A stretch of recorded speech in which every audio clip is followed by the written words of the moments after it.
అందాన్ని చూసి ప్రేమించలేదే, మనసునే చూసినలేని మనసులోన చోటు నోచలేదే.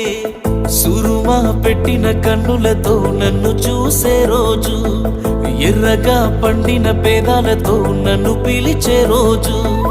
ఏ దుఆ మిల్ జాయే వఫాయే తో అల్లాహ్ అల్లాహ్. ఆ అందాల కన్నుల కన్నీలకు అల్లాహ్ అల్లాహ్. నేను కారణమవ్వను ఏ జన్మకు. అల్లాహ్ అల్లాహ్. ఆ అందాల పెదవుల చిరునవ్వుకు అల్లాహ్ అల్లాహ్. నేనే కారణమవుతానే ప్రతి జన్మకు.